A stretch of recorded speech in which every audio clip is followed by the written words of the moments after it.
నమస్తే మామా. వీడైతే కింద అయితే దిగుతున్నాడు. వీడినైతే షుగర్ పేషెంట్ కంటే ఫాస్ట్గా వెళ్తున్నాడుగా. అదే కన్నేసుకొని లేపేశాడు నన్ను. మాకంటే పండగలేదు ఫ్రెండ్స్, మీరు అన్న బాగా వేసుకుంటే పండగ ఫ్రెండ్స్. నువ్వు కొడితే ఆగిపోతాను అనుకున్నావా? మళ్ళీ వచ్చేసా. మళ్ళీ కాలభైరవ లాగా మళ్ళీ పుడతారా నిన్ను చంపడానికి. మళ్ళీ పీక్లో వస్తా, నీ రక్తంతో అభిషేకం చేస్తా. మనకంటే ఈ వైలెన్స్ సెట్ కాదు, కానీ వీణైతే అలాగనే కొట్టాలి గైస్. ఇప్పుడైతే వీడిని మన దొంగ దెబ్బ తీయడంలో స్పెషలిస్ట్ అని చేసుకున్నాం. ఫస్ట్ అయితే లూట్ చేసుకొని బాగా ఇప్పుడైతే ఫైట్లు జరుగుతున్నాయి. మనమైతే ఇక్కడ దూరంగా పారిపోవాలి. ఇప్పటికి 30 దీపావళి వెళ్ళి ఇంకా రాలేదు సార్. బాగా లూట్ చేసుకుని అయితే మనం వెళ్ళాలి ఎనిమిది దగ్గరికి. వాడు మనం కొట్టే ఆప్షన్ లేకుండా మనమైతే కొట్టేయాలి వాడిని.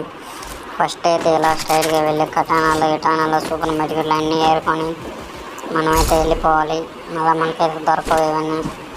ఫస్ట్ అయితే ఎనిమిస్ అయితే లోపల అయితే ఫైట్ జరుగుతుంది. బ్యాక్ సైడ్ కూడా జరుగుతుంది. సిమెంట్ వర్స్లో మనం అందరం వెళ్ళాం కాబట్టి పక్కనే ఉంది కాబట్టి చూస్ చేసుకున్నారు. ఎవడో ఉన్నాడు. రే రే రే రే కొట్టకాకరా బాబు.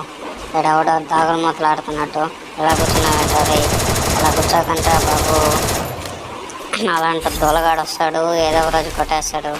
బయటికి రావాలి నాన్న, బయటికి రావాలి, బయటికి రావాలి వచ్చేస్తాడు. దేవుడున్నాడు, రాముడున్నాడు, అల్లా ఉన్నాడు, ఏ తండ్రి కూడా ఉన్నాడు. మనమైతే ఇక్కడ బయట నుంచి వెళ్ళకుండా ఇక్కడ సైలెంట్గా వరే గ్రనేడ్ వేసాడు. ఈ సంఖలో సగ్గడ్డ ఏం రా ఇలా గ్రనేడ్.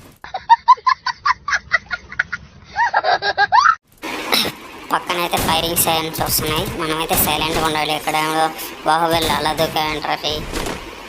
ఇప్పుడైతే వీడిని సైలెంట్గా వెళ్ళి మన స్టైల్లో కొట్టేద్దాం. వీడికి మంగళహారతలు ఇచ్చేద్దాం.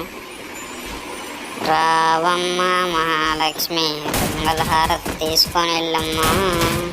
నువ్వు రావాలి ఎక్కడున్నా నేను నిన్ను కొట్టాను. వీడైతే మనకైతే హారతి ఇచ్చేశాడు. ఎందుకు వచ్చావురా దొంగ కొడుక? మట్టి తొడవడానికి వచ్చావా? నీ వల్ల సగం మింగింది, అందరూ పోతున్నారు.